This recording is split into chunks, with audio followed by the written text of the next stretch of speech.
பச்சையம்மன் ஜோதிட நண்பர்களுக்கு வணக்கம். இன்று நாம் காணவிருக்கும் பதிவு சித்திரை மாதம் தமிழ் வருட பிறப்பில் காலையில் கனி காணுதல் எப்படின்றத பற்றி பார்ப்போம். இந்த மாதம் பார்த்திங்கன்னா 2026 சித்திரை மாதம் தமிழ் வருட பிறப்பு காலை 9:33 தமிழ் மாதம் பிறக்கிறது. சூரியன் மேஷ மாதத்தில் பிரவேசிக்கிறார். சதய நட்சத்திரத்தில் ரிஷப லக்னத்தில் இந்த வருடம் பிறக்கிறது.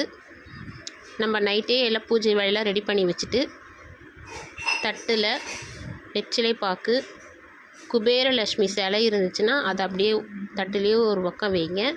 இல்லை ஃபோட்டோ இருந்தாலும் தட்டுக்கு வெளியே வைங்க. வச்சுட்டு ஒரு கிண்ணத்தில் சர்க்கரை, உப்பு, பருப்பு, புளி,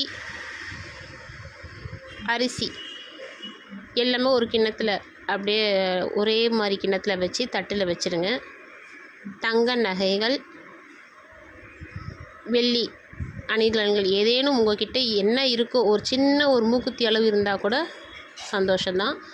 என்ன இருக்கோ அதையும் தட்டில் வைங்க.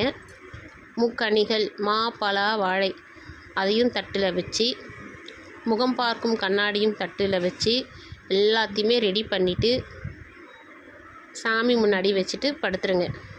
காலையில் எழுந்த உடனே கண்ணை திறக்காமல் சாமி முன்னாடி சென்று நீங்கள் தட்டில் வச்சுருக்கீங்க இல்லையா, அதை எல்லாமே ஒரு பொருளையும் நீங்கள் பார்க்க வேண்டும். அந்த கண்ணாடியையும் பார்க்க வேண்டும். ஒவ்வொரு பொருளையும், முக்கணிகளையும், தங்கம், வெள்ளி, பணமும் வைங்க. உங்கள்கிட்ட ஒரு 100 ரூபா நோட்டு இருந்தாலும் அதில் வைங்க. பணம் இருக்கிறவங்க என்ன எவ்வளோ கட்டுக்கட்டாக இருக்கோ அதையும் வைங்க. ரொம்ப சிறப்பாக தான் இருக்கும்.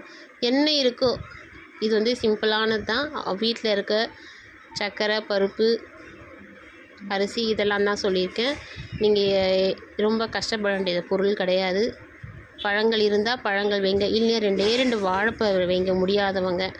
இது பெரிய வேலையே கிடையாது. பஞ்சாங்கமும் இதில் வைக்க வேண்டும். ரொம்ப சிறப்பாக இருக்கும். வீட்டில் உள்ள அனைவரையும் காலை எழுந்த உடனே இந்த நீங்கள் தட்டில் வச்சுக்கிற எல்லாத்தையுமே போயிட்டு அதில் கண்விழிக்க செய்யுங்க. சொல்லுங்கள். நைட்டே சொல்லிட்டு படுத்துருங்க. காலை எழுந்துச்சு அவங்கள போய் அதில் கண்விழித்து பார்க்க சொல்லுங்கள். காலையில் எல்லாருமே குளித்து விளக்கேற்றிட்டு பஞ்சாங்கம் படிச்சிங்கன்னா நாளை பொழுது ரொம்ப விசேஷமாக சிறப்பாக இருக்கும். இந்த வருடம் முழுவதுமே ரொம்ப நல்லா சிறப்பாக இருக்கும். ஜோதிடர்கள் எல்லாமே பஞ்சாங்கம் படிப்பாங்க.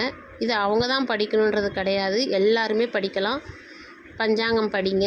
அதாவது திதி, நாள், நட்சத்திரம், கிழமை, யோகம் இதுதான் நம்ம படிக்கணும். இந்த வருடத்தின் பெயரை சொல்லி இதை மாதிரி படிச்சிங்கன்னா இந்த வருடம் சிறப்பாக இருக்கும். நன்றி, வணக்கம். உங்கள் ஜோதிடர் கவிதா.